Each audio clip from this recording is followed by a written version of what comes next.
Scott Churchin and Brandon Kay, and we're going to talk about what grinds our gears here on What Grinds My Gears, Steampunk Entertainment. Go ahead, make sure you like us, follow us wherever you're watching, subscribe so you can stay on top of the things we do. Today we got some good subjects, including Rutgers basketball, some famous Rutgers acting alumni. They got Mason Gross over there. But before I get too far down the rabbit hole of what we're going to do, Scott, how are you? Dude, I am fucking awesome. Got a new backdrop right now. Got some new cool shit in the back there. You know, to add a little spice instead of that weird setup that I had before. So I'm happy about that one. Can't be as cool as you guys, but at least I'm trying to get there. Oh, you're there. You're there. Don't worry about it. Brandon, what are you doing today? How are you feeling? I'm doing well. I've been waiting for this show all day. I have my usual backdrop, my kind of glorified dorm room man cave, because this is all I have in my house. This one room. Yeah, it's a big room, but it's got a lot. Fill it to the brim. But yeah, excited to talk about what's going on. Respect. Well, excellent. And speaking about dorm rooms, we're going to start with what the heck is going on with Rutgers basketball, because I'm excited. Won 3 of their last 4 games against ranked teams, then went ahead and played up against Purdue, who they beat earlier in the season, and finally came back to earth. But this team is just winning games they're not supposed to win and losing games they're supposed to win at bizarre rates. I know neither of you guys are monster basketball fans, but you're both Jerseyites like myself. So any thoughts on the Rutgers basketball and just some of the other sports in general to start the show off? You know, here's the funny thing about New Jersey. You know, basically we have technically multiple Division I schools, but Seton Hall is known, but Seton Hall is for the people that can afford to go there. Rutgers is that state school that you can go to, feel accomplished when basically your GPA is still like hovering like 900, because it's an in-state school. You can kind of get away with it. Your GPA, and Big Ten school. Your SAT. What's that? Your SAT. Sorry, go ahead. And now it's a Big Ten school. I know. Well, back in the 90s when we went there, their football team was the pride of the state, and occasionally they would win a game, or occasionally they would cover the spread. Is probably a better way of saying it.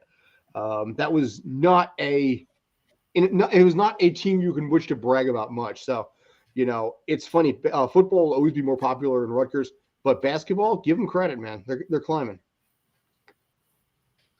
Yeah, they'll be probably one of these, like, I don't know, 8 to 10 seeds in the tournament, maybe 12 at the lowest, but they definitely have potential to go on any of these like 3, 4, 5 game stretches and could find themselves possibly Elite 8. They have they got something going on with them, which is usually unlike Rutgers in the last, I don't know, however many years. But yeah, Rutgers they're beating all these ranked teams, losing to Purdue, which is no shame. They're a top team in the Big Ten. But yeah, if you can play well going into the tournament, I mean, you can get hot. You don't know how far you can go. Absolutely. I mean, it's one of the things that should be noted is that Rutgers joined the Big Ten a few years ago. Their basketball team is coming on quickly. I mean, there's no excuse for Rutgers to have a bad basketball team. When Scott and I were younger and at the age of college age, I mean, Rutgers should have just been taking St. Anthony's entire team and just playing them. Like, here you go. You go from the private school. Don't go to Duke. Come here, stay in the state. But we'll give you a discount. We're cheap. Yeah, exactly. Instead, Hurley's kids all went to Duke, although some did go to Seton Hall. But in addition to their unbelievable turnaround in basketball and football, I don't say unbelievable turnaround, but they're beginning to turn around in basketball and football. They've got a top 20 ranked wrestling program now, which should not be surprising. Paulsboro here in South Jersey is one of the best wrestling programs in the country. So you have an all-time great basketball and all-time great wrestling program in the country. Women's soccer and women's field hockey were both number 1 seeds in their regions in the college tournaments. And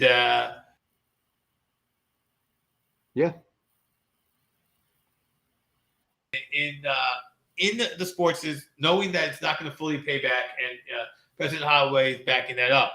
But well, they now have the access to the Big Ten money, the Big Ten funds. That's where it is. Exactly. They've taken those Big Ten. You said what I was trying to get to. They took those Big Ten funds, and they may not have gone to the big financial sports, but they are very dominant in the Big Ten on all of the other sports. They are competitive nationally and doing a heck of a job in the Big Ten. In the rest of the sports, which a big state school, unlike Seton Hall, can give you. The other thing that Rutgers is known for, or maybe you didn't know it was known for, is Mason Gross. And there are plenty of Rutgers alum who've gone on from Mason Gross's art school to have impressive careers. And one of them who's doing something right now is Sebastian Stan. So what's your favorite Sebastian Stan piece of work? Let's start with... I don't know. Yeah, we'll start with Luke Skywalker, or do you want to go with Winter Soldier?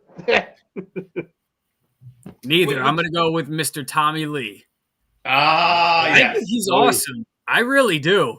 Dude, the fact that that's a thing right now, I mean, who did they get? Was it D. Snyder they got as his talking penis? No, I was going to bring that up. It is, so this is... I told me the other day, too, I forgot. It's Jason Mantzoukas. Yes, that's right. Yes. He is officially accredited on IMDb with one episode as Tommy Lee's penis. Which I got to tell you, which for what it is, that's an honor. That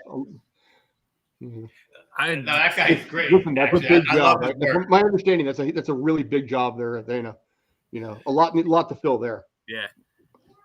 It's a dirty job, but someone's got to do it. Okay, yeah. Oh boy. Keep going. Come on, I want more. No. Listen, it's hard work being Tommy Lee's penis. I mean, probably he probably had real long days on set. Yeah, probably some stiff competition to get the job too. Yeah. Probably a lot of thick-headed actors. Thick-headed people, yes. Yeah. All right, so now that we've done a bunch of dad jokes, he didn't blow he didn't blow his load in the audition either. So. Oh god! Now that we've done a bunch of dad jokes, let's talk about The Godfather. Well, not exactly The Godfather. Like that when I was a kid. But go ahead.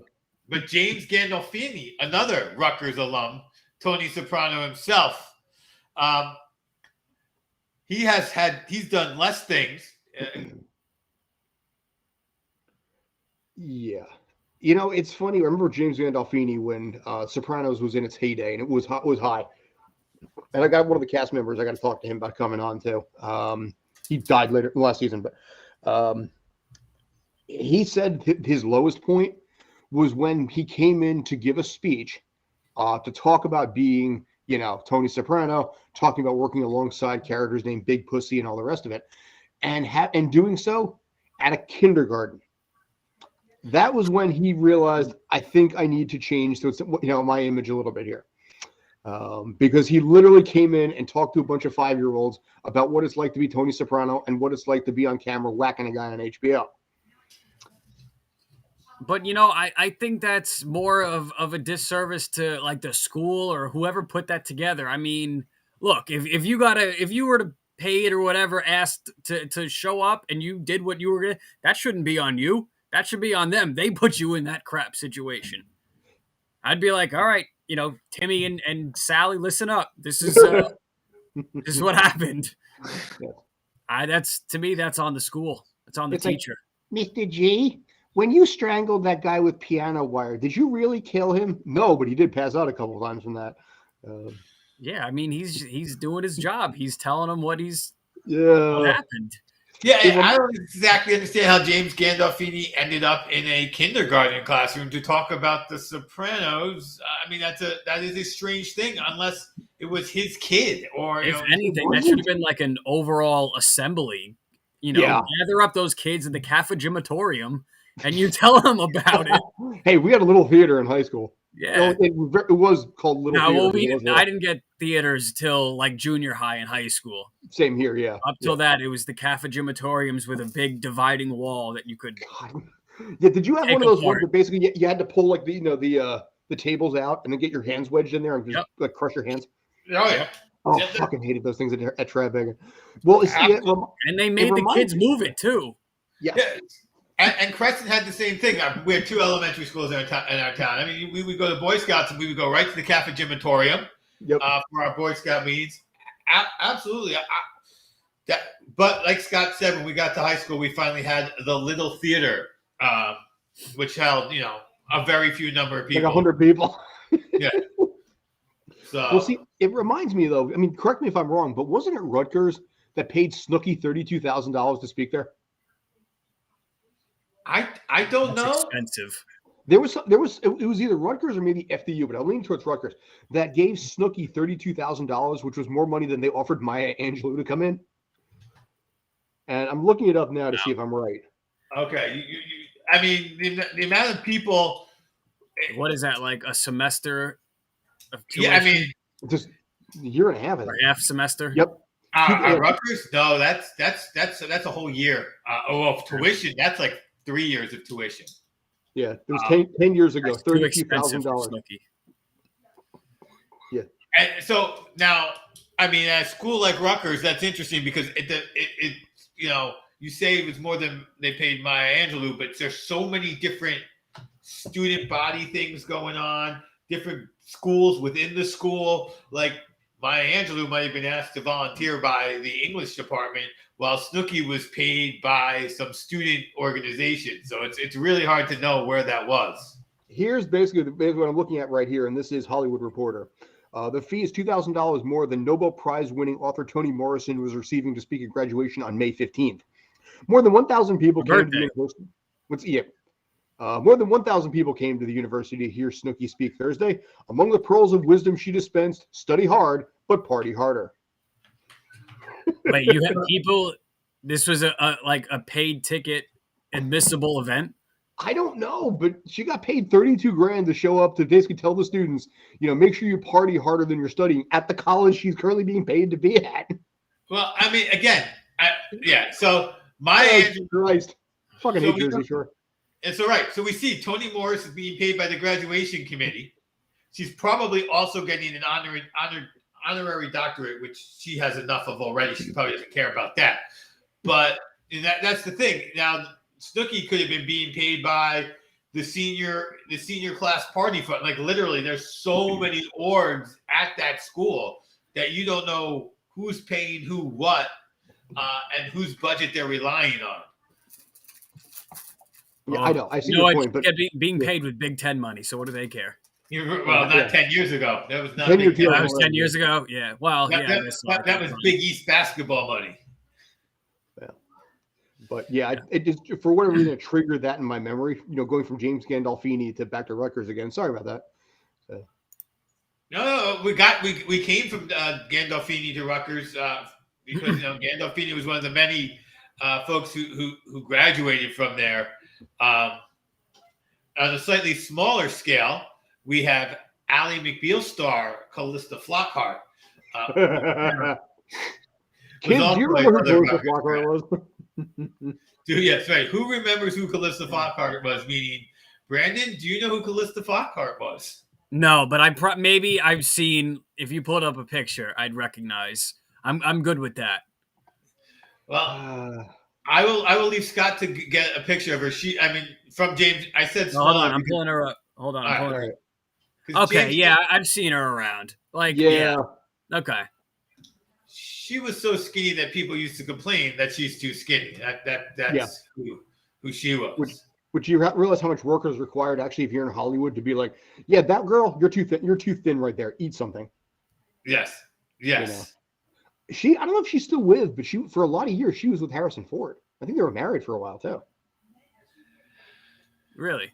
Yeah. Long time. So, but yes, Ally McBeal. She's a Rutgers. Sorry.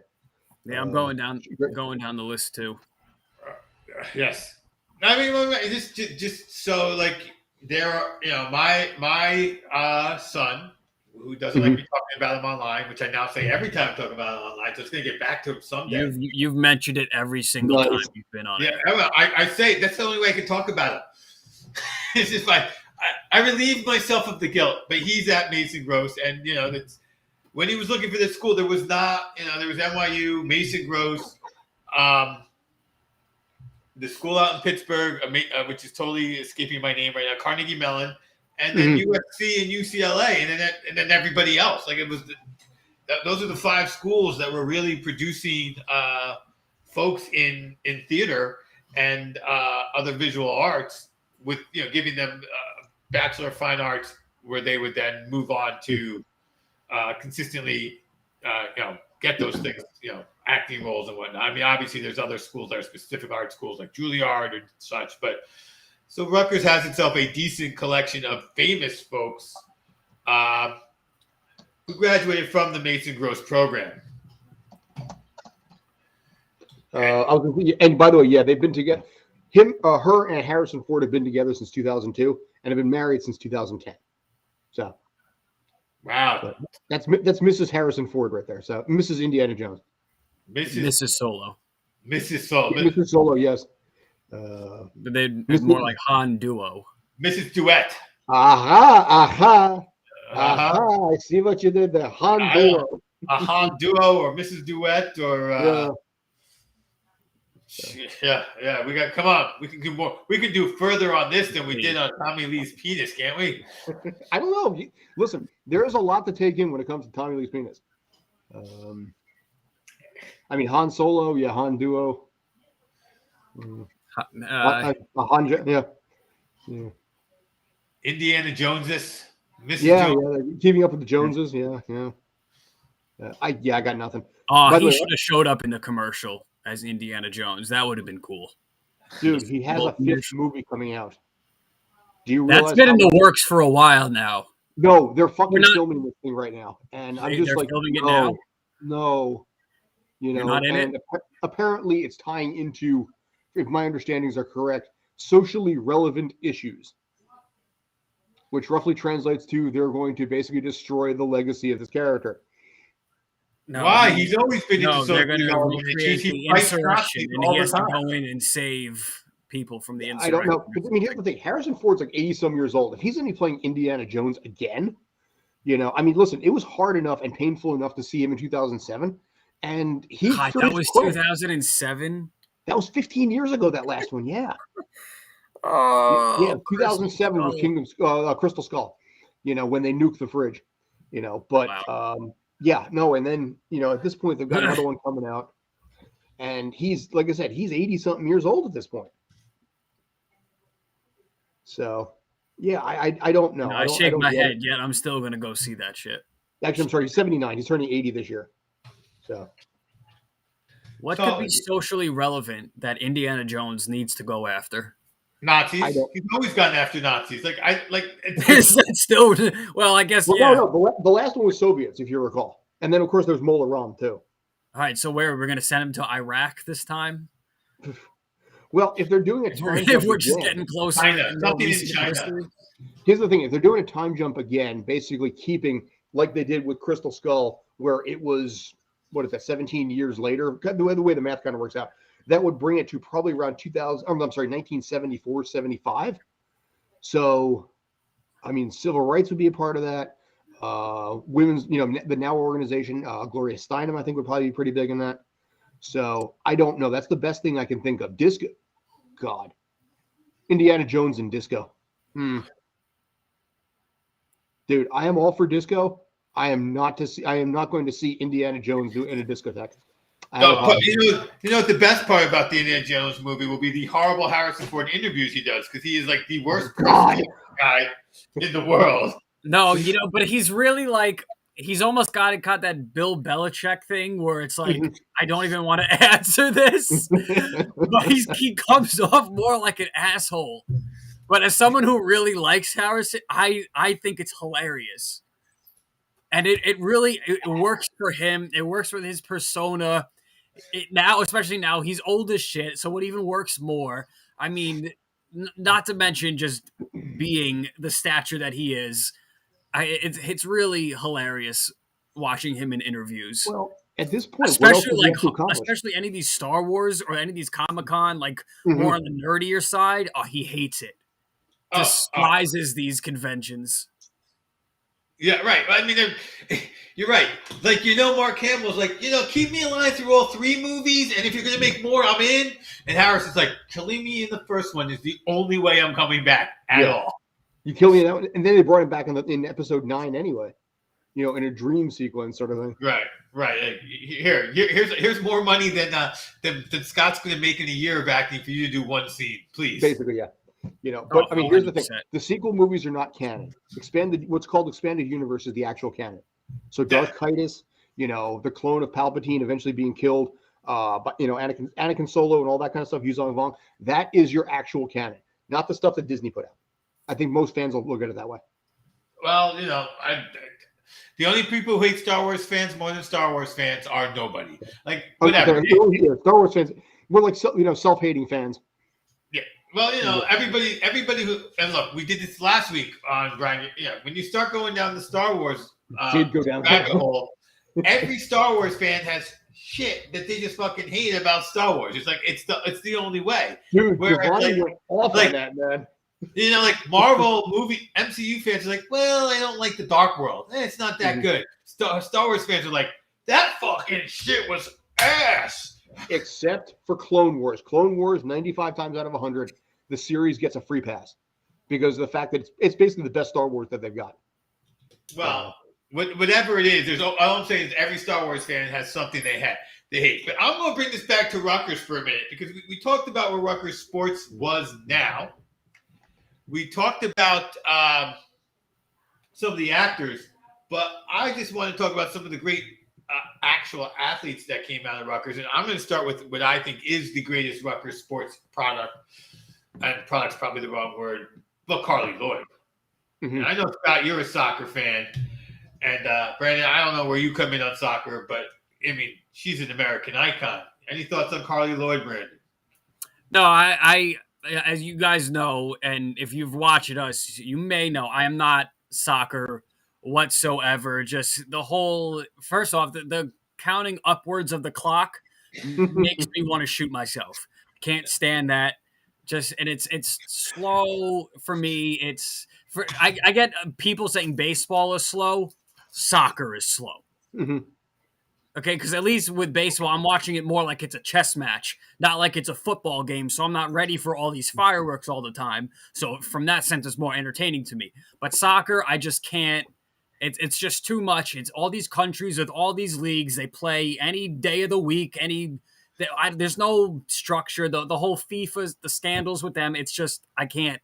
I have no emotional attachment to soccer whatsoever. That being said, I am opposite as in terms of giving credit to the soccer players, especially American soccer players, and more so the women than the men. So Carly Lloyd and all the women, respect to them. They're doing a great job. Men step it up. Men step it up. Maybe I'll be attached to you. Jersey representing that one too. But yeah. I mean, as far as soccer goes, I get where you're coming from. I mean, soccer, much like hockey, you score 2, you score 3, you got a damn good shot of winning. 3 especially. Basketball, it's funny. With basketball, the problem I have with basketball is the fact that you can score 100 points and still lose. That's my biggest thing right there. But as far as soccer goes, I mean, listen, Carly Lloyd is from Jersey, from Delran, I believe specifically. And I mean, in this case here, so in your mind, that's the number 1 athlete of all time out of Rutgers? Out of Rutgers, I think it's pretty hard to top Carly Lloyd. I mean, because I think it's hard to top Carly Lloyd from an international sports perspective to begin with from the USA. So she's up there. I mean, you could take maybe one of the twins on the McCourtney twins. They're pretty good, but I think Lloyd's better. I don't know of any individual athletes who have been great out of Rutgers. Overall, of course, there's Alexi Lawless out of Rutgers, another soccer player. Todd Frazier went to Rutgers. Todd Father. Yeah, actually, Jeff Frazier too, the brother. Nobody remembers Jeff Frazier. Well, yeah. So to me, I think she's the best we've had so far. But I also think she's someone who it's like she's great, but she's somebody you'd like to have you'd like to have somebody exceed. Like she's good, but there's a lot of room between her and let's say the Serenas and MJs of the world. But Scott, you mentioned basketball and scoring 100 points. I know our boy Brandon's got some things to say about the All-Star game, so we're gonna switch gears to that for a minute. I mean, the MVP had half of Scott's magic number at 50 points for Curry with 16 threes. But I know it wasn't the game that got to you, Brandon. So we're grinding gears on the show. We're going to change from our main theme of the day and let you. Hold on, I got to get props for this. I'm so. Right. Yes, get into his zone. It's not even props. It's not even props. Not even props. In through the nose, out through the mouth. No, okay. First off, I know this is a hot topic and a lot of people are all up in arms about it, and I'm split on the dunk contest. So you guys, I do know Obi personally, so for him winning at that and seeing a New York guy win it, that's great. But in terms of the contest itself, it was terrible. It was really, first off, other than Obi, who I still think is more of an in-game dunker than a dunk contest dunker, the other Jalen Green, Cole Anthony, they couldn't reach the rim. They couldn't reach the rim. And honestly, my favorite part of the whole contest was the fact that Cole Anthony was dunking in Tim's.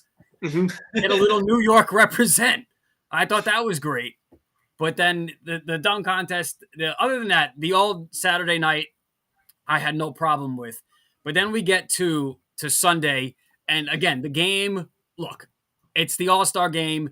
Yes, they're going to put up 300 points, and especially now shoot it from 85 feet across. Like, that's what they're going to do, and play 40% defense up until the end of the game. That's not going to change. I don't have a problem with that. It's all this extra fluff Hollywood crap that they have to add to it.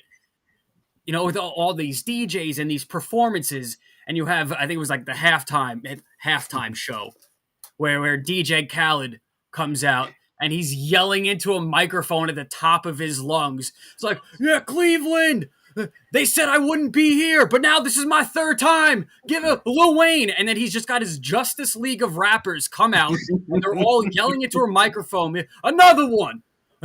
He's getting like coming off this, you know, beating the odd story of how he's now performing at the All-Star game. My kindergarten teacher said I couldn't read, and now I'm performing here 3 times. Bro, like, we get it.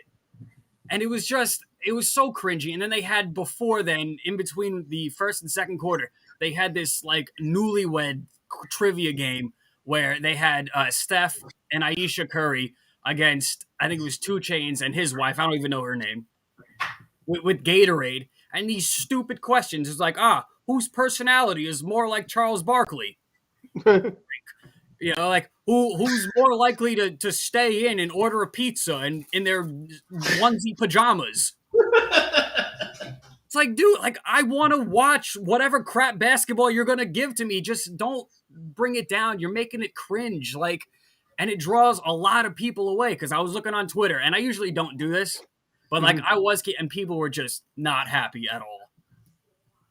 And it was just. Yeah. To that point, I'm just going to go to the dunk contest. I did not watch it. And then I just saw Twitter just railing on the dunk contest. Like, all I saw on Twitter that night was just, railing on the dunk contest. Railing on the dunk contest. Yeah. But the dunk contest for me, as I said, it's been done for since Griffin jumped over the car. You have to be a really high level basketball fan to know these guys who are in the dunk contest most of the time. Like, we don't always know who the best in-game dunkers are, because you could be a good in-game dunker, but if you're only scoring 6 points a game on 3 slams, because that's what you do, it's still not going to really necessarily make the highlight reel. So then you come to the dunk contest and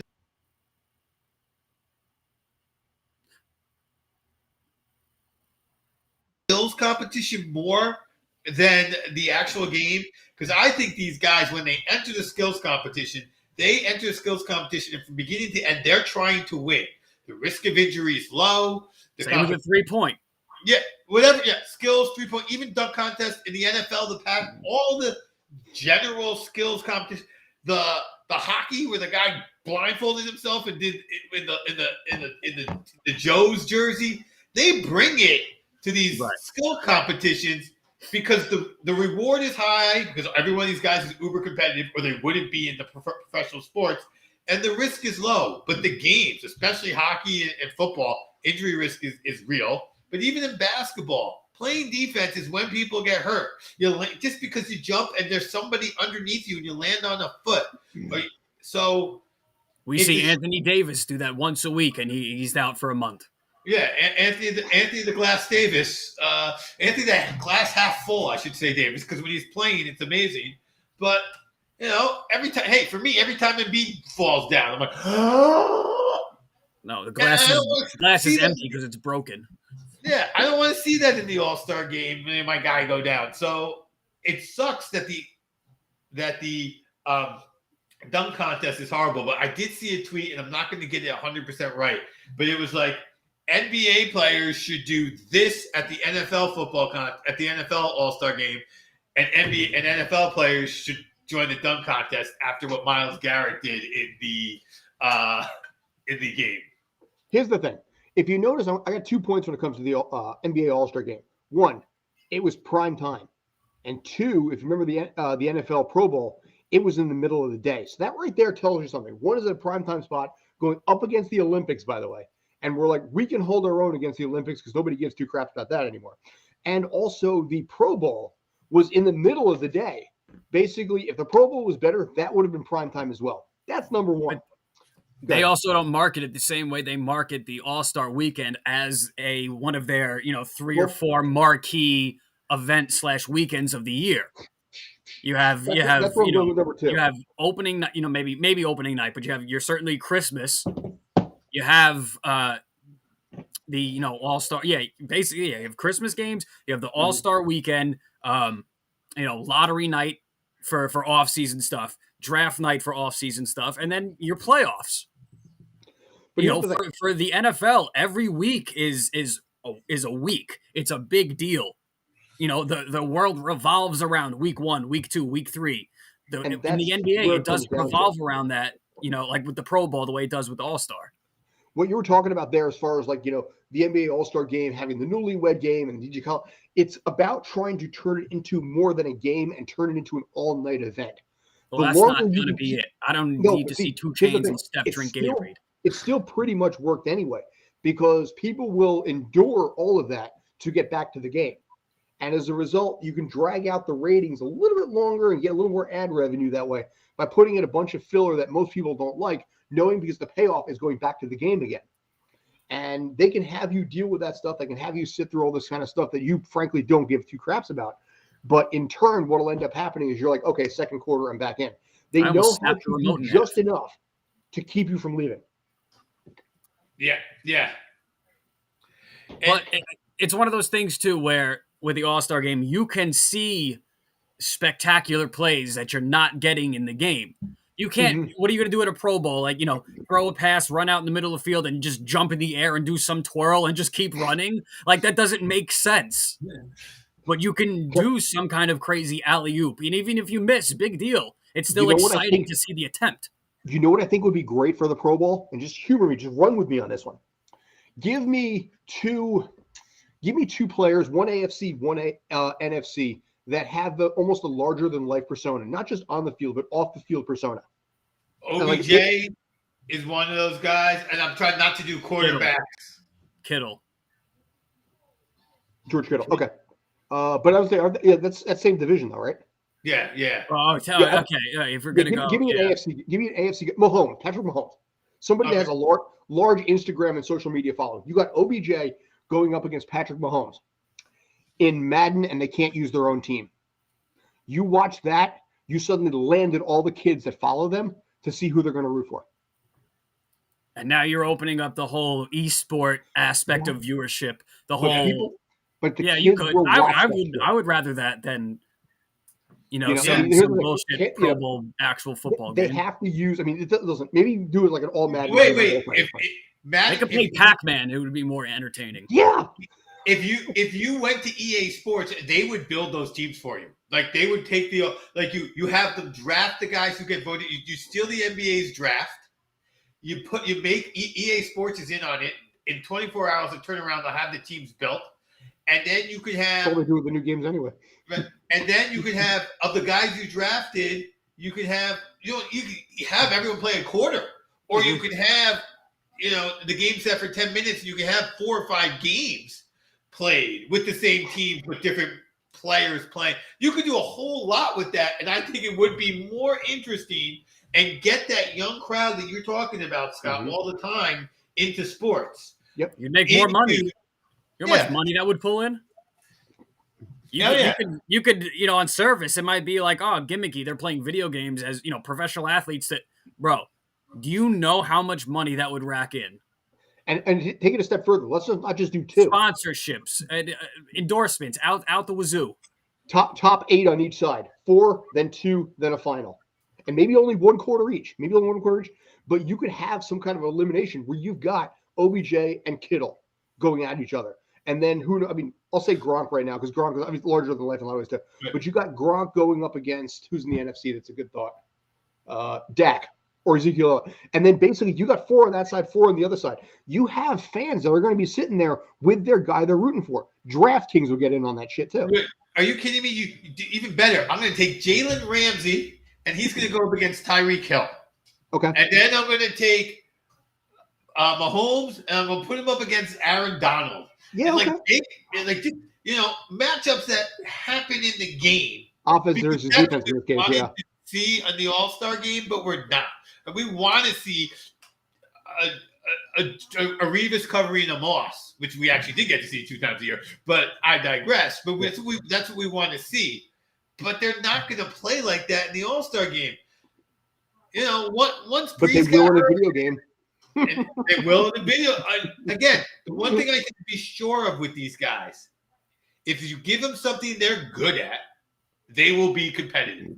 They're not going to turn their competitive juices off. Now, if the guy can't play, then the guy can't play, and you lose the fun. But you get guys who can play because they're if you take 2 rosters of all-stars plus the alternates, you would find enough guys to at least have 3 on each side who played the game for real and have played it their whole life to relax. And now all these kids that are coming out of college, they're from the video game era. Mm-hmm. They're from the Xbox Live era. So now guys with mortgages are the video game era now. Yeah. 30-year-olds. Yeah. I think that's a brilliant idea. Thank you. Just came up with it now. I'm going to bring this back to our core subject of the day, which we'll reveal at the end. But we're going to stay up. I wanted to get there from basketball and talk a little bit about Kyrie and how he didn't get to Rutgers, but he's right out of New Jersey, went to Duke, and how he's not playing, and the Nets might or might not survive this. So, don't worry, they added Goran Dragic. I say that jokingly as a former Heat player. I loved Goran Dragic. I think he's a fantastic player, but that's not getting it done. Yeah. I think that they are relying on the mayor of New York to change the rules if you're Brooklyn, which is kind of weird. Obviously that is why they're out. Obviously, Harden was like, yo, if you're not going to get a shot, I'm not going to play with you. And now Harden's the bad guy. But, I'm pretty sure essentially, if you're not going to try, why am I going to try? We already know I'm a quitter. And we already know, these are 2 guys who have you quit. That beard looks better in a Nets jersey, though. I'm sorry. What? He looks better in a Nets. Harden looks a lot better in a Nets jersey than he did and does in a Philly jersey. I'm sorry. Not for nothing. I'm not a big jersey guy. Every time we talk, I'm not into jerseys. Yeah, I like a Brooklyn slimming and his fast. The black with the black beard worked. I think the aesthetic that way. It's a slimming look. No, give me that too. pick the jersey just to wear. And like I said, I'm not a big jersey guy. I would pick a Brooklyn jersey. I like the Brooklyn. It's simple. It's black on white. The New Jersey Nets won when they were in their heyday. Yeah. But so I am going to now get my chance to rant. Scott wanted me to include this because he knew I wanted to rant. We're going to go completely off topic here for just a minute. And I'm going to talk about Michael Massey getting the boot from Formula One as the race director. And I, for one, cannot be more pleased. So I just got into Formula One last year thanks to Scott and Masakai X. They introduced me to the sport. Maxico X. Yeah, I can't even pronounce his name. Come on, let's be nice to Lawrence over there. Lawrence, by the way, has a great singing career. I should have talked about that. Yeah, I should call him Lawrence. That's how I know him, actually, Lawrence. The rest of the world doesn't. And Brownie Points with your kid, too. Yes. So he gets me into Formula One. I watch it. I'm getting the sport. I understand. And the sport is going on. And all throughout the season, calls are going both ways to the two guys who are competing for the championship. And it's all kind of like washed in the wash. And then you get to the end, and this one guy, Hamilton, has the lead, has the race wrapped up, and an accident happens. So now everyone has to come together. And without fully understanding the rules, I felt like the way they restarted this race, it just didn't feel right to me that they made it a one-lap race, but they knew the cars weren't set even. So I was like, okay. And then as opposed to like the Super Bowl where we had some calls at the end of the game, but that's kind of died down in terms of, okay, everything that was, and there was the equaling out on the two bad calls. No, this thing just kept going and going. And the more I learned about what happened and understood the history of the sport, the worse I felt about what I saw. So what they did is they let a bunch of cars pass the in between guys who have been lapped, in between the guy who was first and second competing for the championship, Hamilton and Verstappen, and they let them go out past the safety car so they could remove the safety car to have the one-lap race. What they didn't do is there was another bunch of guys between Verstappen, who was in second, and Seitz, who was in third in the race, and they didn't let those guys come out. And although in terms of the championship, if Seitz had all that matters where Verstappen and Hamilton ended up, in terms of that one race, Seitz wanted to win, and he had been having a great season. So he would have been in the position to attempt to get into first, which of course affects both how Hamilton, who just needs to defend second then, and Verstappen, who still needs to pass Hamilton, would have raced. And they did not let those other cars pass. There were other options. They could have red flagged the race if you wanted to do a one-lap race, in which case Hamilton could have changed his tires and evened up his situation with Verstappen. Bunch of different things could have gone on. But instead, he just let it go. And he did it because he's allowed to hear from the coaches as it's going on. And the last coach who talked to him, he listened to because we're humans. And there was a lot of pressure. So he's gone, which I think was right. He bungled it. He blew it. And they've changed the rules now that the coaches cannot talk to the race director during the race. So I think F1 got that much right. I'm not a guy for changing what you saw. I hate that they, what they did to my boy in the Tour de France. I saw Lance win all those races. He won all those races. I'm happy that Bonds keeps his record. We know that he was on juice, but he hit those home runs. Are you okay with Houston then? With Houston, I'm okay with Houston. Okay. I'm okay. They punished the team, but they kept the win. I saw that with my eyes. I'm okay with Bonds, not Lance Armstrong. Bro, you're riding a bike. You don't need. What do you need roids? You're like, that's not a sport. You're on a bicycle. Get out of here. Everybody, get out of here with that. You know why they had race walking is a sport. Just on that fact alone, just because you're right, you don't need get out of here with that. First of all, it wasn't steroids. It was EPO. It was blood increasing his oxygen, his blood efficiency on oxygen. But number two, everybody he beat could not be given second. Who had been in second place could not be given the win because every single one of them had also been caught doping. So there was no he wasn't cheating against guys who weren't cheating. The guys who were racing had their own set of rules, and the guys who ran the race had a different set of rules. Clear as day. We're the competitors. We all agree, take this drug. You're the organization. Screw you. You don't have to ride for 22 days straight, 1,500 meters up in the air to low oxygenated areas where the only reason the road exists is so people can ride up it. And then throughout the rest of the year, these roads, like a good 10 of these hills that they ride up in the races are only for people to ride up to say they did. I rode up the same hill, and I'm like the guy who wants to do it, so I'm not making fun of them. I just rode up Alpe d'Huez. What was up there? The top of the hill. That's the race up. Good job. No, so I will defend Lance. I mean, Lance was a dick about it, but Lance did what everybody else was doing. So and then you had to scam the whole country into your Live Strong bracelets. Like, get out of here. Hey, shove it. If it wasn't for him, Peter LaFleur would never have won that matchup in dodgeball against the Purple Cobras. Okay, I have an Average Joe's jersey. Average Joe's is the thing because of Lance Armstrong. Thank you very much. And we wouldn't have had that great hockey shot in the hockey, all because of Lance Armstrong. Exactly. Thank you. You know, if not the worst aged cameo in the history of movies. Dude, and like I said, I got the Average Joe's jersey, but it's so funny because you look at that movie, and first of all, the fact that movie came out 18 years ago, which was clearly a different era when you think about it. But yeah, that is one cameo that has not. There's a lot of actually movie cameos that are like, you know, especially in today's culture. There's a lot of things you look at. You're like, yeah. Depending upon your point of view, Home Alone. Half the country thinks it's probably great when the other half is like, yes, there's just tons of cameos. But I think as a What's whole, the problem with Home Alone? Oh, they left the kid home alone. Well, I mean, Dyfus can be called something like that. Sure. No. The cameo problem is Trump is in the movie. Right. The cameo, right. Like I said, that divides the country. I'm not. Well, the second one, he's more of a masochist. The first one, the kid's just defending his house. The second one, he's just kicking the crap out of them. Yeah. But hey, listen, don't forget, there were 4 more Home Alone movies after that.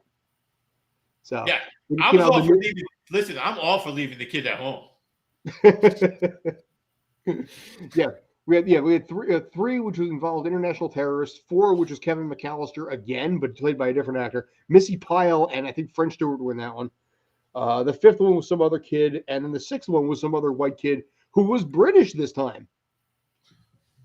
British. He went from white American, I'm not going to lie. White American, British American.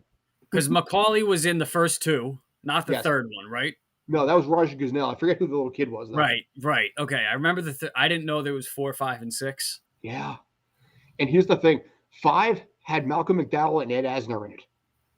Do you realize those 2? You got them in that? The 6th one had... Wait, does Malcolm McDowell come in and try to hit the kid with the giant penis? I think it was I think it was that Ed Asner movie where he was really Tommy gruff Lee's and where Ed Asner was gruff and grumpy. Maybe it was that, I think. Yeah. But yeah, the 6th one had whatever Macaulay Culkin's character's brother was, like Buzz from like the first 2 Home Alone. He makes a cameo in this as a cop. Oh yeah, my parents left my youngest brother at home once too. Yeah, and it turns out, hey, it's the same exact house that they used in the first 2 movies. Yeah. Yeah, I really had no idea that there was a whole second trilogy. Dude, they just released number 6, I think, last year on Disney Plus. And trust me, they are going to milk that teat as long as possible. There might be more of those than there will be Jason movies. Okay, wait. I'm sorry. So the one that's on Disney Plus you're counting because I thought that was a whole new. No, it's called Home Sweet Home Alone, but it's actually number 6. Yes. Okay. Oh, I've seen. Okay, I've scrolled past that. Yeah, that's right. Home Sweet Home Alone, which was, from my understanding, I watched Nostalgia Critic on it. The 2 people that are trying to break in, apparently something was left at at the house that they need to get back because they're about to lose their own home and they're looking to take back what actually is legally their own, so they can sell it and keep their house and keep the family there. So the people that are trying to break in aren't burglars; they're people with decent human beings who just screwed up. And you kind of almost feel bad for them in some ways. Nah, I don't like that. Oh, great! So now we got a little kid beating I want my dirty, greasy little Italian man with whatever her name is, Ellie Kemper, Marv, Kimmy Schmidt, and in the office. Yeah. That's one of the people trying to break into the house.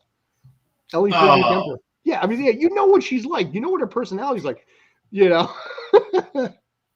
Yeah, yeah. She's a sweetheart too. She really is. That's rough. I can't believe they went that way with that. Yeah, I'd rather them do a 6th Indiana Jones movie than another Home Alone. I'll respectfully go the other way. So You know, Indiana I don't Jones know. ended when they rode off into the sunset. His father, and I don't the know. other- Bring and- Shia LaBeouf out. Have him reprise his role. Have him be the new Jones. supposedly yeah, he's not. Have in him it. be Ohio Jones or somebody I'm else. going to go with this Come way. up with On, a new character. if they had done Indiana Jones the way they did, 007, then we'd be okay. Mm. The problem is that we got an 85-year-old man trying to do whatever he's doing, and disbelief can only be suspended so far. All right, Yeah. so then that brings up a question. If there were to be a new actor to take up the whip and satchel, who would? First thought would probably be. I mean, I'll be honest. I would consider like Channing Tatum. I was gonna go more like a Chris Pine, Yeah, okay. more in that kind of a realm. I don't want to go Ryan Reynolds. I don't want to go like John Cena or The Rock. I mean, I leave those three out of it. You know, How many Rock movies are we gonna see with him in the jungle? No. I want somebody less big, physically big. I don't care if they're star big, but I just want somebody less physically. Chris Pine's a great choice. I think it's perfect. Chris Pine is probably a good choice because he's not known for being uber buff. No, not too old, not too young. Yeah, why not be Captain Kirk and Indiana Jones? That's Because right. the original guy was Han Solo. No, if you got Han Solo and Indiana Jones, then you got to have Mr. Spock. So I can't remember the guy's name. Who plays Mr. Spock in the Quinto. Zachary Quinto. Zachary Quinto. There you go. Yeah. That would be some. I got stiff money on one of his movies too. So by him or just the production? He was a producer on it, but yeah. Oh, so okay. Well, screw him. They had me say lines, but they never paid me for it. All right. Well, screw Quinto then. That son of a bitch. I'm never watching. They had me ad lib a bunch of stuff, and I rolled with it. I just did what I wanted to, and they're like, All right. Well, I didn't know that. But Chris Pine would work if you were to switch it around. I mean, obviously, in this case here, with recasting often being done, and taking away from the white dude aspect of Indiana Jones, who would you pick? Don Cheadle. It's got to be a female, though. It's got to be a female. Oh, it's got to be a female. Well, you can't pick a female. So female Indiana Jones. Yeah. Furiosa. Who's that? From Fury Road. Okay. Yeah. Okay. All right. I can't think of the actress's name. I barely said her character's name right, but the truck driver from Fury Road has already proven that to me she can handle it. She could do it. And we already did have a female Indiana Jones, by the way. Lara Croft, you mean? Angelina Jolie. Angelina Jolie. That was a smart casting there too. Yeah. I never saw the reboot that they had a few years ago, but Angelina Jolie, that was a great pick there, and I think it worked out pretty well as video game to movie adaptations go. Yeah. First one, anyway. Second one kind of sucked. But. No, well, hey, speaking of video game adaptations, I put it on our Twitter. I don't know. I haven't seen it, but Uncharted is actually exceeding its expectations. Yes.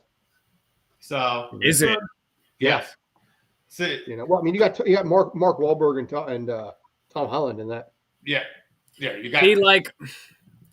I don't know, the whole Tom Holland being cast as Nathan Drake.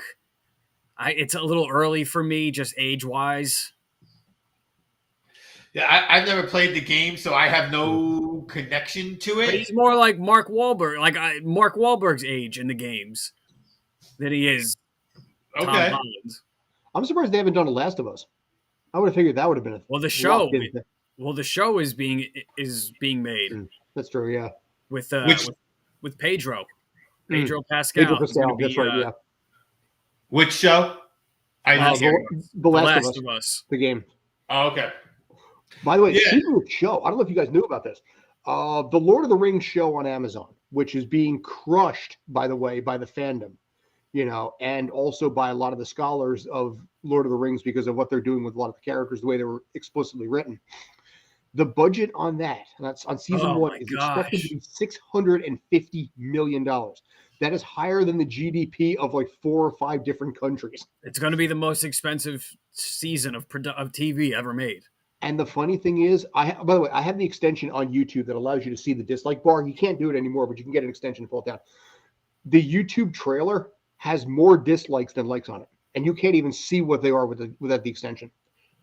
So there's no way you can hate bomb this thing because you don't know how many dislikes. They're not even allowing, unless you download the app, and I did. And as a result, it's like 95,000 likes to like 106,000 dislikes. So it's pretty close, but it's more than 50% dislikes because the fandom are literally quoting a line from Tolkien and said, something about right when you run out of ideas, evil exists when you basically can't create something new. You just refurbish what's old. And it just ended up being this huge copy and paste job, and everybody was just going nuts for it. Well, yeah, I mean, and it's supposed to take place pre-Hobbit, pre-Fellowship.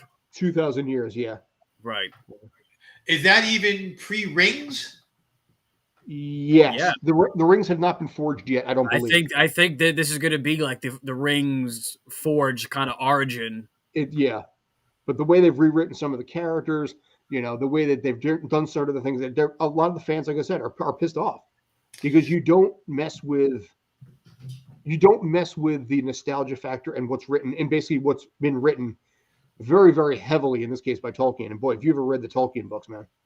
Oh yeah, the fan base there is of a particular style. They may be worse than Star Wars fans. Well, here's the actual line. Evil is not capable of more pretentious.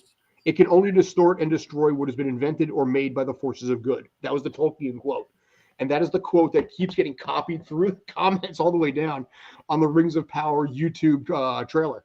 So in September, it's going to be real interesting to see what happens here. But that might be a $650 million complete flop. Well, did the Game of Thrones prequel get canceled yet? I keep hearing it like it's going to get. Yeah, it did. There's 100,000 signatures to change to redo season 8. Now, I've never seen I've never seen Game of Thrones. Game of Thrones is not something I've indulged in yet. But I know for a fact that people vehemently hated season 8. Yeah, and I know they saw a Starbucks cup. Well, that's about it. Well, first of all, listen. The guys who did Game of Thrones got lucky. Don't forget, these are the guys who sewed up Ryan Reynolds' mouth when they did the Merc with the Mouth, right? So the first 6 seasons, they had books written by somebody else to go from, and they did a great job. And they copied like 80% of it. And they did a good job of what to trim, a little bit to add. They did a good job. And I'm a guy who read like the first 3 of this, 2.5 of the 4 books. And then when the books were done, now the real Game of Thrones nerds will tell you there's a problem with the timeline, and that's why he can't finish the books, is because he's got everybody spread out and he can't bring them together. So that's a problem that they have. And so that's what they tried to solve, and they did the last 2 seasons, and they just invented time travel, essentially. They invented time travel. People were moving from place to place, and at times it didn't. And they're like, well, he told us that she's going to be the bad guy, and he's going to be and I think as an author, he may have come to the conclusion that he was wrong, and he wrote it. We'll come back to that one in a sec, but okay, yeah. What is that? So what is it? Each season is like half of a book, essentially. Each season was a chunk of the book. So the books are like the first book and the second book are back to back, and then the third and the fourth book happened in parallel. Mm-hmm. So the first season was one book, the second season was the second book, the third, fourth, and fifth seasons were the last 2 books, but the timeline so you can see where they meshed. Right. And then the last 2 seasons were the 2 books he hasn't written yet because he can't write them because he created a situation he can't untie. So I think I'm just doing other things and collecting my money, and I'll let the movie guys just destroy it. But these were not guys who I think were, their previous history was not successful. I mean, Wolverine origin story was not a great movie. Yeah, Well, Ryan Reynolds killed off I like Deadpool in that. Origins, though. I have a soft spot for Origins. Okay. I don't dislike it. As a matter of fact, my family and I always say "Cuckoo Cuckoo got screwed." Like that's like a family quote in our house. But the Ryan Reynolds part of it, I can't forget. Like I'm like, this is understanding who Deadpool is, what Ryan Reynolds was able to do as Deadpool. When it was Weapon X. Yeah, just it was horrific. But Deadpool also killed Ryan Reynolds too for reading the script for Green Lantern, which my God, I hurt laughing from that scene. Oh, I had no idea that was coming. Yeah, that was great. Yeah, and they even went back to the Origins when he kills. Yeah. Well, yeah. Just multiple. No, don't do that. Don't do that. He should have killed him. He should have shot Sandra Bullock for that movie he did with her when he was doing his rom-com phase. Well, listen, let's not forget he was also in Blade 3 too. I did forget. Yes, and I'm sorry to bring that back to you. Blade 3 was also. It was definitely a movie. We'll put it that way. Yeah, I remember I watched Blade the original many times.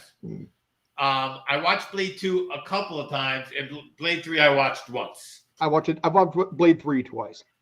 The first one I liked. The second one I was decent. I thought it was solid. The third one was definitely a movie. So what was Shamar Williams' show? I have to jump regarding video adaptation, which you decided to put up on the screen. Yes, I did. So I felt like it was a good idea to do that. I'm not sure basically regarding the jump, but as far as video, the video adaptation, my theory is in this case, as far as why Uncharted is doing well, because Sonic did so well. To come back to this point, Sonic the Hedgehog, after the fan protest about how he looked with the devil eyes, people turned around like, this actually might be the best video game to movie adaptation they've ever done. And obviously it's got a sequel coming. You got Knuckles in there, voiced by Idris Elba. I think Tails is in it too. So it was a surprisingly enjoyable film that a lot of people were like, okay, we're used to shitty video game adaptations here, bringing in line to what like the Super Mario Brothers movie was 30 years ago, where Bob Hoskins and John Leguizamo were taking shots between takes. They were literally doing tequila shots between takes to get through filming. I think that movie is going to be so important in terms of how video games are adapted into TVs and movie shows. The Super Mario TV shows and movies, rather. The Super Mario Brothers movie? Yeah. Because I feel like if it flops, not to do it. If it flops, which just based on history, the chances of flopping are more likely than not. I think it would do such a blow to the video game being, adapted into movies and shows. Yeah. Me and my cousin Fan Jexter, who I'm going to do what Scott does to me. I want to talk to you about getting him in on this cycle because he likes sports and he's obviously a movie guy. I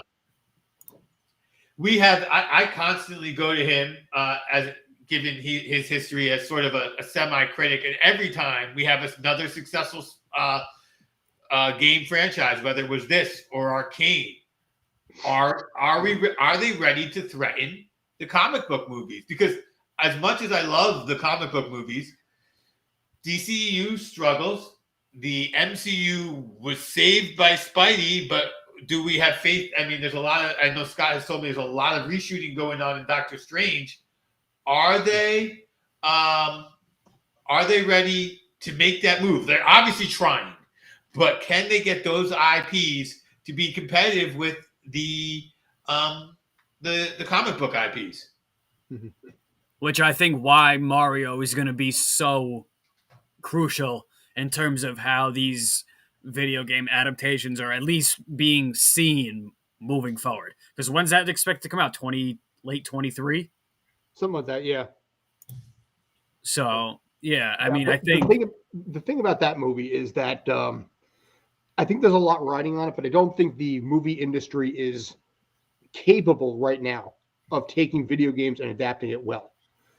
I think it's too basic in this case because, I mean, again, too much history there. You got, Street Fighter. You got Mortal Kombat, which up for a while was a long period of time until, was the best movie that they'd had for a while until pretty much Sonic came along.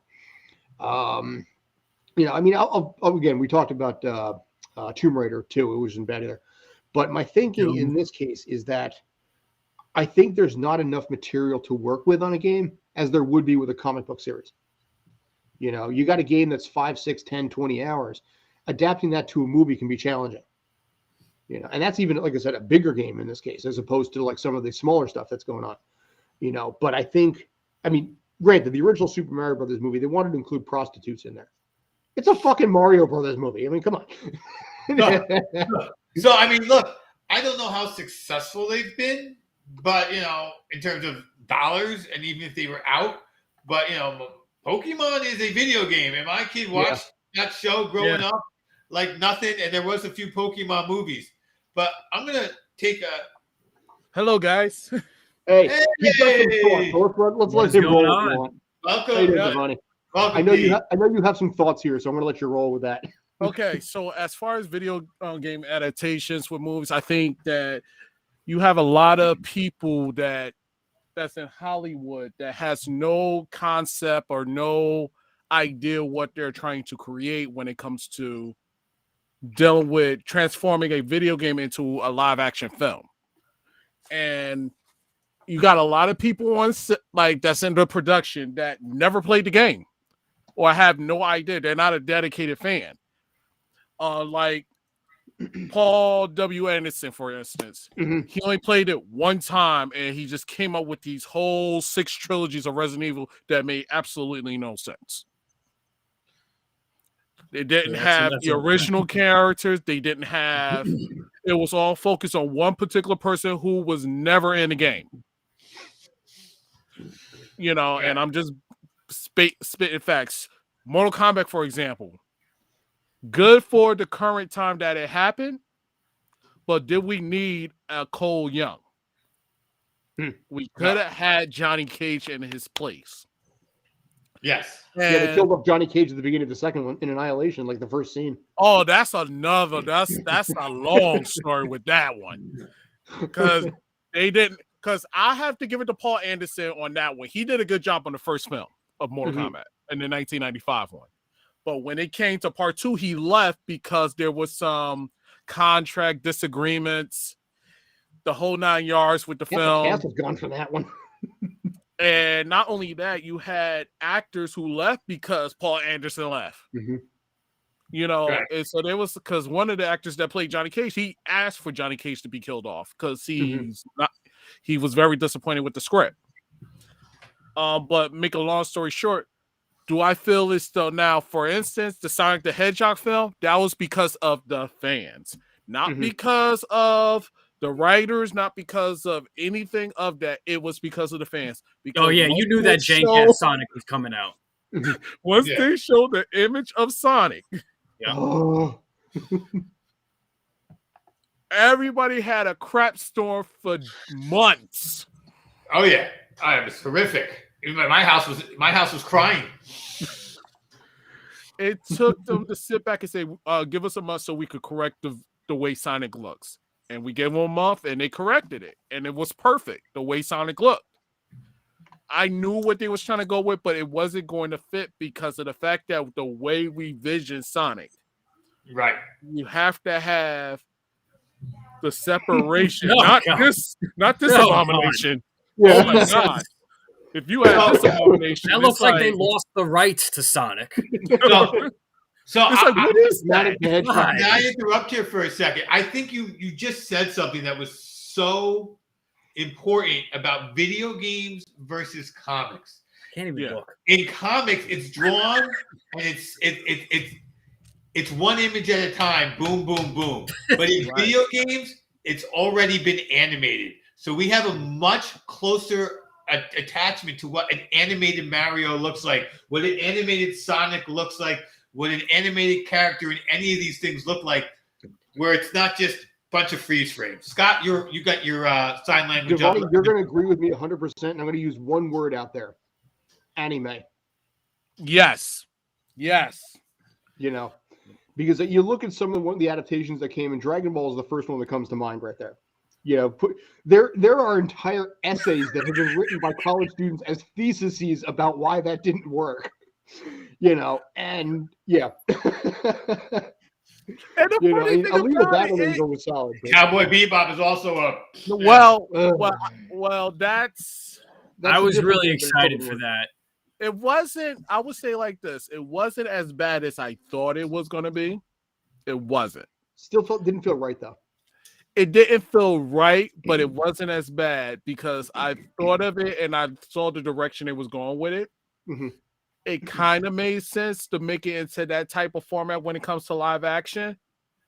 And plus, it's a series because at first I thought it was going to be a straight up movie.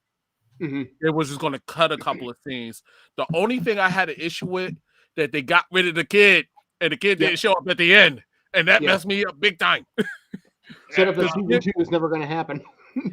and American anime. They did a great job when they tried to bring Avatar to the screen. Well, yeah.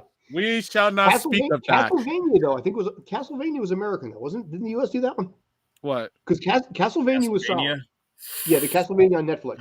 The cartoon, yeah, that was American. Yeah, that was solid. I mean, that's anime style. But that one 4 seasons. But yeah, Avatar: The Last Airbender, going Avatar. I was gonna say the A camera guy that's over on FBI Most Wanted. That was Orange Is the New Black. Mhm. He actually was the B camera guy on that. I talked to him for a while. And I told him straight up, I have not forgiven you yet for doing the Avatar live action movie. Like, you can't really blame them because Oh, I he was didn't fucking- blame the camera work. I blamed the choreography. Yeah. The choreography was horrible. It felt like it literally actually looked like a dance routine than what it was supposed to be, which was martial arts. And besides saying Aang, they said Gang. And if you was gonna do it right, and it had nothing to do with the. I really can't blame M9 in some credibility. I couldn't blame him on it. I totally blame M Night. I mean, that's why. That's why I point at aspects. I'm not saying he's not to blame, but I said in some aspects, yeah, you should have put your foot down and said, look, if I don't know how certain things are, don't put your foot in that project. Anything, like whether it's adaptation, like to me, there's a couple of video games that could be. Oh, sorry. No, I was gonna say. So basically, you're saying the biggest problem now is the disconnection between video game writing, movie writing, and how to blend them together. Correct. Right. Okay. Because you get Hollywood people that don't get the source material. Yeah, because right. And they're yes, you could go from video to, but not the other way around. In terms of understanding, like you can have a guy who's super into video games have a fair amount of knowledge in terms of the whole actual movie industry, but chances are the vice versa, that's not going to happen. It's tougher. I think it's coming. I think there are plenty, just like we know that there are, I think the people who are making comic book movies now, a lot of the actors, they sit down, they read the books, they get into it, they understand it. I think we're going to have a place, and that's why I think you're 100% right, D, and I think that's why we're seeing the improvement is the people involved getting more and more exposure and natural exposure. Like, I grew up on these video games, and these are now franchises that have been around 10, 15, 20 years. Like, Assassin's Creed wasn't that bad, but as a non-Assassin's Creed fan, I forgot about that. Yeah, a lot of it, I just do. And they're still trying to hit all of the movie points, right? They're still trying to hit the 7, 8, 9 things that every movie needs to hit. The intro, the boom, cat on a hot tin roof, all the things that they're looking to hit. And they have to figure out how to squeeze a video game into that. And without the full video game knowledge in your heart, you miss it. You just miss it. And perfect example, Resident Evil, the new one that came out. Great fan service. Don't get me wrong. It's just you were out of your element. Characters weren't supposed to be like. I didn't mind the multi-racial change with the characters. I didn't care about that. What I had a problem was you didn't stick with the source material. You didn't stick with what the characters was all about. Chief Irons is a corrupt psychopath. Make him such.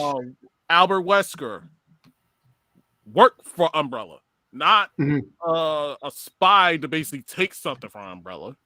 You forgot about all the elements. The only thing I did kind of like about how they introduced the story with the girl with the girl with the chains in the movie, I did love that. but I think they could have elaborated more. It was more that they could have done with that film. Mhm. And like I told in my other podcast, I felt as though that it was a good start from what Paul S. Anderson did, but I still gave it a 2. It was it was good, but it could have been more.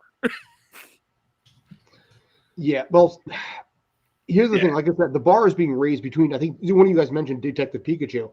Oh, yeah. Adding that one, and also the Sonic movie, where a lot of I think maybe Hollywood is finally getting it that the writers need to have the knowledge of the material itself, and if they don't, then you come out with a half-assed product that gets more mocked and loses money. And at the end of the day, it's all about the paycheck, and you get these half-assed things. So the Super Mario Brothers movie.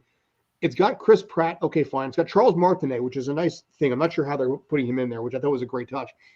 But a lot of people are going to be looking at this and comparing it to what the original one was, and also a general degree of trepidation about what video game to movie adaptations are. Yeah. You know, who knows? It might be great. Might suck though. D, go. No, I got no, something to say. You go. Okay, so what I was thinking about with the Mario, I thought it was going to be CGI, I heard, not live action. So we're dealing with voice actors that's trying to basically be the character. Yep. Can Chris Pratt do? Oh, it's me, Mario. Oh, Can he do that? I've heard the impression is impeccable I believe it. from what I've read. So I think he probably got practice from Martinet himself. I brought up that one of the reasons these movies are getting better is the folks have grown up with the video games. They're more in tune with them. The other thing that's getting better is, like comic books, there's more backstory, right? There's so many Sonic games that there's enough to draw on from enough different sources to make a movie. There's enough Mario type games. My favorite game is Fire Emblem Three Houses, and that could be a movie, but it's one movie, one story. That's all you got, and you've got to follow that script, or you're going to miss, because there's not enough Fire Emblem stuff to truly make a great movie. Although it's getting close, but I think a lot of it has to do with the diversity of the material, options of what you can grab. Go ahead, Brandon. I'm going to go with Brandon because I think Brandon. I expect you to say what you got to say, and I know you got a book. So yeah, I was gonna say I think the next major game adaptation to come out, TV or movie, I think is Halo. Mm-hmm. Yes, Halo's coming out on Paramount. So and I think a lot of the outcry with some of it, especially design wise, is how Cortana looks. Mm-hmm. So unless maybe I don't know if there's time to get the whole Sonic treatment where she's redone, but I personally didn't have as much of a problem with how she looked, based on the games as much as other people did. Any adaptation of Halo to me will always be red versus blue and nothing else. The single longest web series of all time, by the way. Now on like season 21 at this point. Before you leave, I want everybody to say what video game do you wish was made into a video game? Video game that was made into the movie. Ooh. But basically, forgetting for a second if it's already been done. Like, not gonna say, but I'm not gonna say this one, but Street Fighter. They did, they did right. Yeah. Oh. But maybe a good version of Street Fighter. They got 2 attempts, third time's the charm. But I'll start. The movie I want them to make a video game. A movie that they want. I keep getting it twisted. The video game to a movie. I want it to be Dead Space. Okay. I don't know that one. Ooh. I know of it. Dead Space to me would make a phenomenal space horror movie. I saw the anime. I played the game religiously. I really think if they put it with the right hands, it will be, matter of fact, a trilogy to a prequel, to a point where it will be money making, just because it's a horror film and it's something that is unique, something far more better than Aliens. Okay, that's a bold statement. I'm going to go with a video game I don't play much, but between my kids and growing up and Joey Campanelli, if you're out there, he used to always make me watch him play. Yep. I think there's so much in the world of Zelda that you've got to be able to make a killer movie from all the things with Link and Zelda and everything they have going on there. And I think with the excitement of fantasy right now, look, we were talking earlier about Lord of the Rings, that there's something there that can definitely be made into a quite successful movie. Brandon, you want to go? I'm going to go God of War. Okay. I think taking that with just Nice. the overall knowledge of Greek mythology that we have, especially if you give it like a TV series, kind of like the way they do with The Witcher, and you kind of introduce all the gods and stuff like that, I think that could make a killer program. Okay. Scott, before you answer, I do want to say, as a fan of The Witcher show, the first season, like my wife and I used to call it, fuck. I enjoyed it, but it was really just, fuck. The second season, really, it built a good story. I really enjoyed the second season. I thought it was a better show than the first season. So on to that point of, now granted, there's some book material, but you can go from there. But Scott, you're the last one here to pick a show. I've got 3 in mind, but I'm going to see. I'm torn. You got to pick one. No silence. Both of them are Tecmo too. I'm going to go in this case. I'm going to tell you them both. Ninja Gaiden was my first one that came to mind. All right. Rygar was my second. Rygar. The NES Rygar. That would have worked out really well because of it was a side-scrolling and eventually top-down scrolling adventure where you went in and basically had to use a shield on a whip, basically. And you just hacked and slashed across like monsters and basically multiple levels. It was mindless, but it was a hell of a lot of fun. So that one would work on the fantasy side of it. Ninja Gaiden's got enough source material there. I think with Jacchio and everything that goes on there, including the Ship of Doom, Clancy, there's enough to work with in that arena as well. The dark horse that I had into this one was actually going to be Contra, but I figured Contra's too close to Alien anyway that I'm like, that's not going to count. Yeah. And yeah, just the 2 tech ones. So, and the honorable mentions, it's 2 of them that I do have to say that should be Streets of Rage and Final Fight. Yeah. Final Fight should be a movie. Yes. Final Fight. If you want to basically save Street Fighter, do Final Fight. Well, Final Fight was supposed to be Street Fighter 89. Yeah. That was supposed to be a spinoff of Street Fighter itself. And then, yeah. Okay, could you imagine the mayor of the town actually physically going out and kicking ass in a movie like that? That could be kind of fun. Hey. Because the 80s back then, but God, yeah. Awesome. It could work because we got King as the WWE King as mayor of Knoxville. So what the? Sure. There you go. But here's the thing: you got the damsel in distress. That probably wouldn't fly now, so you might have to bring in Maki, the Bushin Ryu female with the Tonfa from Final Fight 2. Okay. I know who you're talking about. Now, but as Streets of Rage is concerned, perfect. You got Adam Blaze, and Axel, I think. Because I heard that's one of the lineups for the Sega properties for the movies. Because they basically show a list of movies that there's coming up that they were considering, and Streets of Rage is one of them. Oh, that'd be good. Alter Beast, from what I found out. Streets of Rage, Alter Beast. There actually was a Streets of Rage movie in 1994. No, that's I didn't know that there was one. Yeah, I got 2 more before I log off because they just came honorable mentions because I like these story-driven games so much. Far Cry and Red Dead.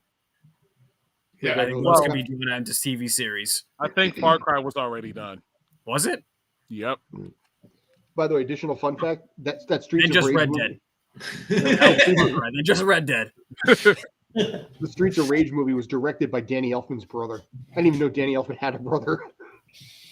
Wait, they had a Streets of Rage as in Batman music. Danny Elfman. It was Elfman. the early mid-90s, 1994. Directed by Richard Elfman. Dick Elfman. God, I had no idea. Yeah, his brother's Danny Elfman. Brandon, I'm going to say goodbye to you. Yes, I'm signing off for the night. Yes, that's fine. We're probably pretty close also. Take care, brother. And it's good meeting you. You as well. We will be on Friday also. Friday again. Friday I should be. All right, gentlemen. I will talk to you Friday, and then we'll have Sports Den tomorrow. Yeah, 4 p.m. So we got tons of stuff, and then Nets Celtics. Yeah, Thursday you have night. Nets Celtics. We've got Tales from the Film Set live stream on Thursday. Tales from the Film Set tomorrow night at 7 too. But and then Brian's going to be Friday, and then I got soccer. Busy I'm week. starting soccer on Saturday. Me and Juan Carlos. Soccer Saturday. Another busy week. Excellent. All right, gentlemen. Thank you. See you tomorrow, bud. Thank you. You enjoy. Take care. So, yeah, we're not too far behind. I think we're pretty close to wrapping up anyway here. I was going to say, I mean, I'm looking at my list of stuff for this episode, which I'm not angry at all, because that's part of the show, is to go completely off topic. The main subject of this topic was Scott and mine home state. I don't know about D. Not sure where he was. It was New Jersey. We focused a lot around Rutgers. We did throw in a lot of Rutgers basketball, Carly Lloyd, some Rutgers graduates, and Sebastian Stan and James Gandolfini. Talked about some other Jersey folks with Kyrie Irving. One of the people we didn't mention, but we touched on the show, Peter Dinklage out of New Jersey. I wanted to get a little into him. And is anyone excited about him and Cyrano de Bergerac? I mean, like, we're taking the ugly fighter to a different level by making him, a small guy as opposed to just and not ugly. I think Peter Dinklage is a decently handsome dude, but instead of just that's what the game is ugly. But I think it's going to bomb at the box office, but it's going to be critically acclaimed. Okay, that's fair. I think it's going to be one of those movies that if it follows the same formula, fine. But I think he has the range to be able to make it work. But again, it's not a movie that's going to make a lot of money, I don't think. Well, the last great Cyrano de Bergerac was, of course, Roxanne. That's Steve Martin in his prime. Steve Martin at his height. Like, that was Steve Martin at his height. So, so I think we're going to wrap. But before we do, D, what you got for us? Check me out on Instagram. I think basically he wanted to come on, basically just plug away, get those plugs in. So yeah, because Davion Bussey on Instagram, Davion Bussey on Facebook, Twitter, Shamal Williams. And so first, I want to thank you for letting me call you D, because it's Davion, but you're letting me off easy, and I appreciate that. Thank you. D is good. Yeah. Okay. Mr. Boosie is fine too. I think Yeah. Lord Boosie, yes, But I personally am going to be dropping another episode of not Tales. Garden Hose this Friday. Ed and I still haven't. Talk about what it's like to be old and forget the name of your show. That's right. Old and cranky. Can't remember the name of my old show, but Ed and I will be dropping our next episode on Friday. We'll be bitching about something. I will not be joining Scott tomorrow, I don't think, on Sports Den. I hope to, but I got this recurring meeting at 4:00 at work, and that takes precedent. But I am doing now Sports Insiders on Sunday on Spanglish Sports Network, so check us out there. Scott, before we go, I know you got stuff to plug away, and you should.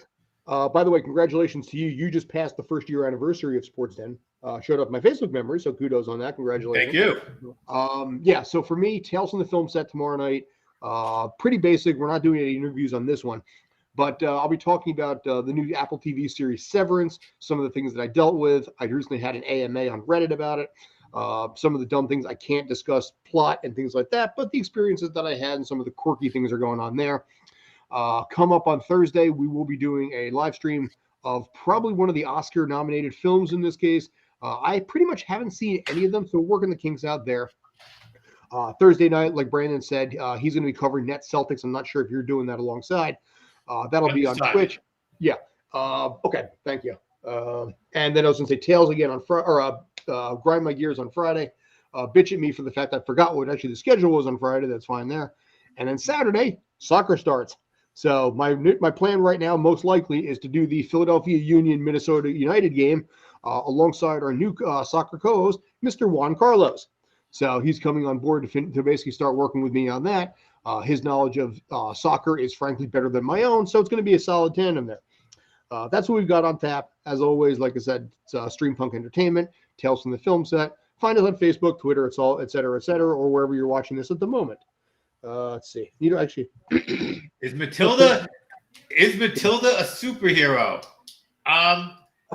She's not a comic book character, but I think she's a superhero. She's for the children that's going through in a fantasy aspect. Yes, it is a superhero film for children that's under the age of 6. Okay. I was gonna say that's actually a Danny DeVito movie too. Also, speaking of Jersey, he's from Neptune. There we go. And with that, I'm going to say goodbye. I thank you all for watching along with us. Really appreciate you jumping on, D. Scott, no problem. Always, good working with you. Take care, guys. Thank you. Be good. Laters.